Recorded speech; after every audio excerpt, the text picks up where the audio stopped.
बच्चों, आज हम गद्य खंड के अंतर्गत तीसरे पाठ के विषय में पढ़ेंगे, जिसका शीर्षक है काले मेघा पानी दे, जिसकी रचना की है डॉक्टर धर्मवीर भारती ने। ये एक संस्मरण है और इस संस्मरण में लेखक ने लोक प्रचलित विश्वास और विज्ञान के द्वंद्व का सुंदर चित्रण किया है। विज्ञान अपने तर्क देता है और विश्वास की अपनी शक्ति है। इसमें कौन कितना सार्थक है, ये प्रश्न अक्सर पढ़े लिखे समाज को परेशान करता है। इसी दुविधा को लेकर लेखक ने पानी के संदर्भ में प्रसंग रचा है। आषाढ़ का पहला पखवाड़ा यानी वर्षा ऋतु के प्रथम मास के 15 दिन बीत जाने पर भी जब वर्षा नहीं होती तो जीवन एक चुनौती बन जाता है, और जब इन चुनौतियों का समाधान विज्ञान नहीं कर पाता तो उत्सव धर्मी भारतीय समाज कोई न कोई जुगाड़, कोई न कोई प्रपंच करता है और हर कीमत पर जीवित रहने के लिए अशिक्षा और बेबसी के भीतर से उपाय और काट की खोज करता है। हम यहाँ इस पाठ में विज्ञान का और अंधविश्वासों या विश्वास के द्वंद्व का सुंदर चित्रण देखेंगे। अगर हम बात करें विज्ञान और विश्वास की, तो लेखक यहाँ पर ये कहना चाहता है कि वैज्ञानिक या विज्ञान का छात्र होने के कारण वो बहुत से ऐसे अंधविश्वासों को बर्बादी समझता है, बर्बादी के रूप में देखता है और उन पर तर्क भी देता है। लेकिन फिर भी वो कहना चाहता है कि जनमानस में जो सामूहिक चित्त में जनमानस के विश्वास बैठे हैं, जिनसे संचालित होने वाले कुछ लौकिक कर्म कांड संस्कृति की घटना के रूप में लगते हैं, और जब वे विश्वास प्रत्यक्षतः जानलेवा या नस्ल, जाति, मजहब और लिंग के आधार पर किसी समुदाय के लिए अपमानजनक हो, तब तो हम उनको अंधविश्वास करके उनका निराकरण करेंगे। लेकिन अगर कुछ विश्वास विज्ञान सम्मत ना होकर भी उक्त तरह से, यानी ऊपर जो हमने चर्चा की उस तरह से हानिकारक ना हो, तो भी क्या हम उनके साथ उसी तरह का बर्ताव करेंगे? ऐसा करने में क्या हमारी संस्कृति खाली खाली नहीं हो जाएगी? लेखक कहना चाहता है कि विश्वास की भी तो एक रचनात्मक भूमिका हो सकती है। आपातकाल में निराशा दूर करने या अधीरता को थामने अथवा विभक्त जनचेतना को जोड़ने के अर्थ में। जैसे अगर हम बात करें आजकल जो विश्व की, जो देश की स्थिति है, उसमें हमारे भारत देश में जिस तरह से प्रधानमंत्री नरेंद्र मोदी ने ताली या थाली या दीपक जलाने का जो प्रयास भारतीय जनता से कराया, जिसमें सभी की सहभागिता रही, तो हम उसको क्या कहेंगे? विज्ञान के आधार पर गलत है। लेकिन अगर विश्वास या एक आपातकाल में निराशा दूर करने का माध्यम या समाज के लिए जो समर्पित समुदाय है उसके प्रति सम्मान का एक भाव, तो हम इसे गलत नहीं कह सकते हैं। लेखक ने यहाँ पर वर्षा के लिए जो प्रपंच रचता है भारतीय समाज, उसके बारे में चर्चा की है। उसने कोई निर्णय नहीं दिया है, लेकिन उसने हमारे सामने एक प्रश्न रखा है कि विज्ञान का सत्य बड़ा है या सहज प्रेम का रस, या दोनों। क्यों? क्योंकि कई बार ऐसा होता है कि हमारे बड़े, उनके कई काम अगर हमें विज्ञान सम्मत नहीं लगते या गलत नहीं लगते, तो भी हम उनके प्रति सम्मान दर्शाने के लिए उन कार्यों को कर लेते हैं। कुछ ऐसा ही हम इस पाठ में देखेंगे। तो बच्चों, आइए चलते हैं आगे। इसके मुख्य बिंदुओं पर ही मैं चर्चा करूंगी, और उसके बाद अगर आपकी कोई शंका होगी तो हम उसका समाधान भी करेंगे। उन लोगों के दो नाम थे, इंद्र सेना या मेढक मंडली।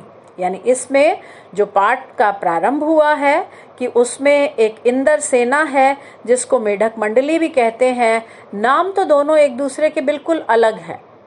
जो लोग उनके नग्न स्वरूप, उनकी उछल कूद, उनके शोर शराबे और उनके कारण होने वाले कीचड़ कांदों से चिढ़ते थे, वो उन्हें मेढक मंडली कहते थे और उनका स्वागत गालियों से करते थे। अब ये मेढक मंडली थी कौन? ये 10 से 12 बरस से 16-18 बरस के लड़के, सांवला नंगा बदन, शरीर पर एक वस्त्र, जांघिया या कभी कभी लंगोटी, गंगा मैया की जयकारा लगाते और इनकी जयकार को सुनते ही लोग अपने छज्जों से बारजों से झांकने लगते और ये टोली पुकारती, काले मेघा पानी दे गुड़दानी दे, गगरी फूटी बैल प्यासा पानी दे गुड़दानी दे। उछलते कूदते एक दूसरे को धक्का मारते गली के किसी दुमंजिल मकान के सामने रुक जाते और कहते, मैया पानी दे, इंद्र सेना आई है। जेठ के या आषाढ़ के उन सूखे दिनों में पानी की कमी भी होती थी। जिन घरों में कुएं भी सूखे होते, जहां सहेज कर पानी रखा जाता, वहां से भी लोग घड़े भर भर कर, बाल्टी भर भर कर पानी इनके ऊपर डालते। ये मिट्टी में लोट लगाते, कीचड़ जो बनता उसमें, और मिट्टी पूरे शरीर पर मलते और बोल गंगा मैया की जय कहते और काले मेघा से पानी मांगते और आगे बढ़ जाते। ये अपने आप को इंद्र सेना कहते थे। इंद्र सेना क्यों कहते थे? क्योंकि जब वर्षा नहीं होती थी और जब सारे उपाय करके लोग हार जाते थे, तब ये इंद्र सेना निकलती थी, क्योंकि वर्षा के बादलों के स्वामी है इंद्र और ये अपने आप को इंद्र का प्रतिनिधि बताते थे। इसलिए ये इंद्र देवता से सभी के लिए पानी मांगते थे।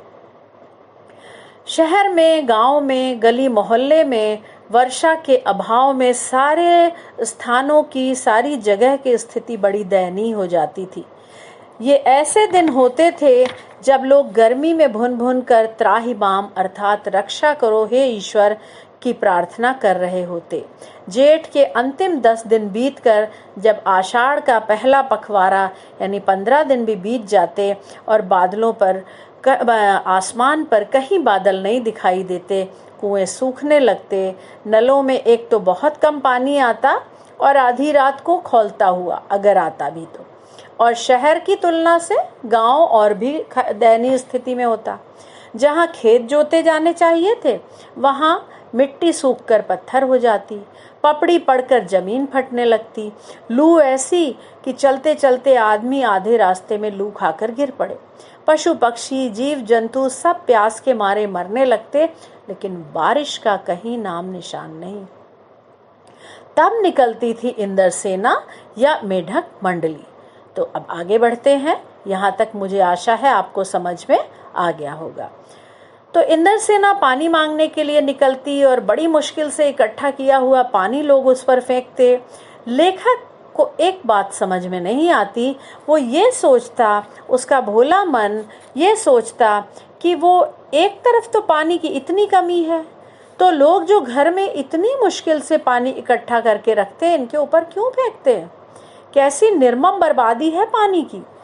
कितना नुकसान होता है हमारे देश का इस तरह के अंधविश्वासों से। कौन कहता है इन्हें इंद्र की सेना? अगर ये इंद्र देवता से पानी दिला देते तो अपने लिए ना मांग लेते। हमारा देश ऐसे ही अंधविश्वासों के कारण गुलाम हो गया। लेखक था तो मेढक मंडली वालों की उम्र का, लेकिन कुछ तो उसके आर्य समाजी संस्कार, और दूसरा जब एक कुमार सुधार सभा कायम हुई तो उसका उपमंत्री बना दिया गया, तो जोश कुछ ज्यादा ही था और वो अंधविश्वासों को जड़ से उखाड़ देना चाहता था। लेकिन इसके सामने एक बहुत बड़ी समस्या थी। समस्या क्या थी कि उसे बचपन में जिससे सबसे ज्यादा प्यार मिला वो थी उसकी जीजी। रिश्ते में उसकी कोई नहीं लगती थी, उम्र में उसकी माँ से भी बड़ी थी, लेकिन अपने बेटे बहू से भी ज्यादा वो लेखक को प्यार करती थी। और वो सारे रीति रिवाज, तीज त्योहार, पूजा अनुष्ठानों की खान थी जिसको लेखक जड़ से उखाड़ फेंकना चाहता था, जिसको लेखक अंधविश्वास कहना चाहता था। लेकिन मुश्किल थी उसके सामने कि जीजी का कोई भी पूजा विधान, त्योहार, अनुष्ठान लेखक के बिना पूरा नहीं होता था। जब दीपावली आती थी तो गोबर और कौड़ियों से गोवर्धन और सतिया माने चौक बनाता था। जन्माष्टमी में झांकी सजाना पंजीरी बांटता था। हर छठ था तो छोटे छोटी कुलियों में भुना अनाज भरता था। यानी जीजी सारा काम उससे करवाती थी ताकि उन कार्यों का पुण्य लेखक को मिले। अब मेढक मंडली पर जब पानी फेंकने की बात आई तो उसने मना कर दिया। उसने कहा, मुझे नहीं फेंकना है पानी इन पर बाल्टियों से भरकर, इस गंदी मेढक मंडली पर। वो मुंह फुलाए पड़ा रहा। जीजी बाल्टी भरकर पानी ले गई। उनके पैर डगमगा रहे थे, लेकिन तब भी लेखक ने उनका सहारा बनने की कोशिश नहीं की। शाम को उन्होंने लड्डू मठरी खाने को दिए तो उसने खिसका दिए। गुस्से में बैठा रहा। पहले वो भी गुस्सा हुई, लेकिन जैसे कहा जाता है क्षमा बड़न को चाहिए, तो ज्यादा देर वो गुस्सा नहीं रह पाई। पास आई, सिर उसका अपनी गोद में रखा और बोली, देख भैया, रूठ मत, मेरी बात सुन, ये अंधविश्वास नहीं है। अगर हम इन्हें पानी नहीं देंगे तो इंद्र देवता हमें पानी कैसे देंगे। वो कुछ नहीं बोला। फिर जीजी ने कहा, तुम्हें ये पानी की बर्बादी लगती है, लेकिन ये पानी की बर्बादी नहीं है। हम पानी का अर्घ चढ़ाते हैं। जो चीज मनुष्य पाना चाहता है उसे पहले देगा, नहीं तो पाएगा कैसे। इसीलिए तो ऋषि मुनियों ने दान को सबसे ऊंचा स्थान दिया है। उसने कहा, ऋषि मुनियों को काहे बदनाम करती हो जीजी? क्या उन्होंने कहा था कि जब आदमी बूंद बूंद पानी को तरसे तो कीचड़ बहाओ, इन पर पानी फेंको? वो चुप रही थोड़ी देर, फिर उसे समझाते हुए बोली, देख, बिना त्याग के दान नहीं होता। अगर तुम्हारे पास लाखों करोड़ों रुपए हैं और 2-4 दे दोगे तो ये त्याग नहीं है।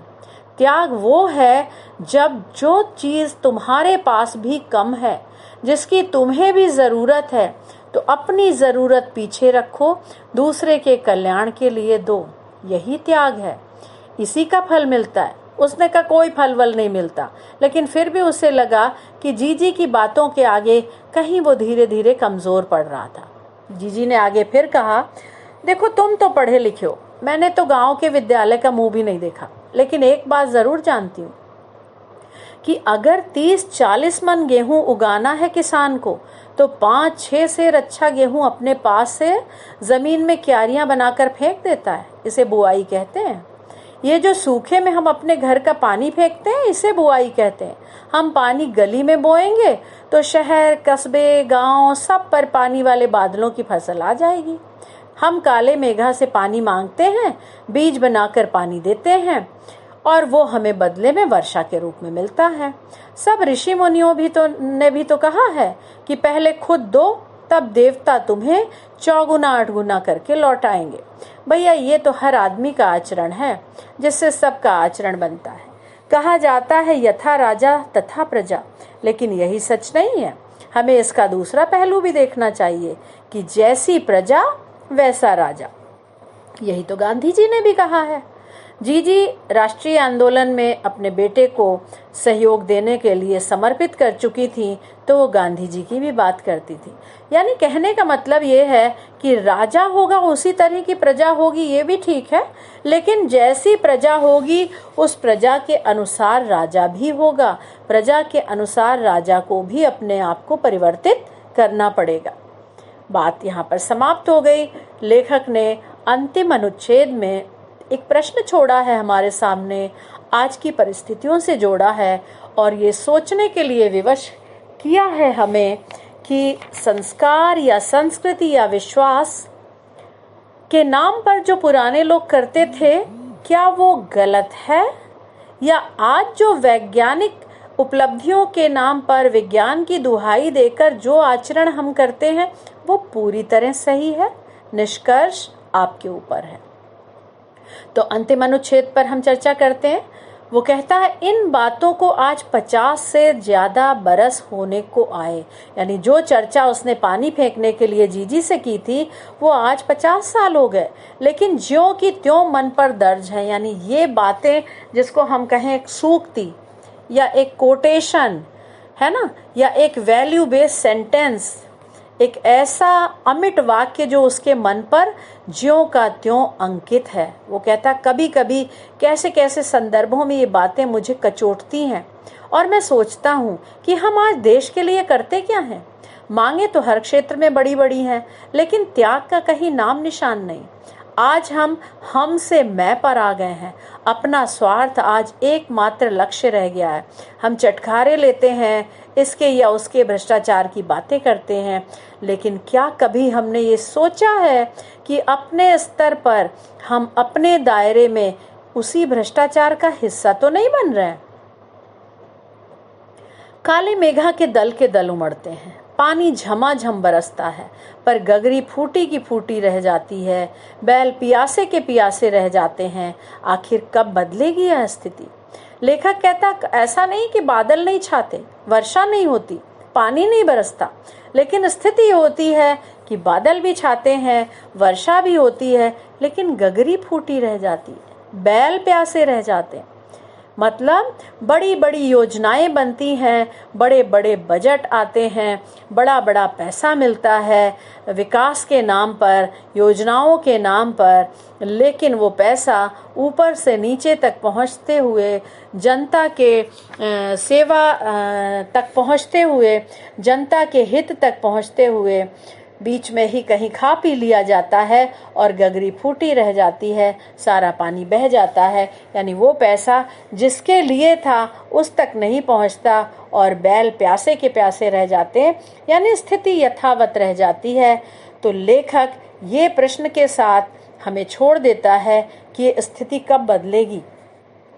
मतलब जो पुराने लोग जो अनपढ़ थे वो दान और त्याग के माध्यम से जन कल्याण, समाज कल्याण की सोचते थे, लेकिन आज हम वैज्ञानिक उपलब्धियों के चलते विज्ञान के आधार पर पुरानी बातों को गलत ठहराते, बड़ी बड़ी योजनाएं बनाते हैं, बड़े बड़े दावे करते हैं।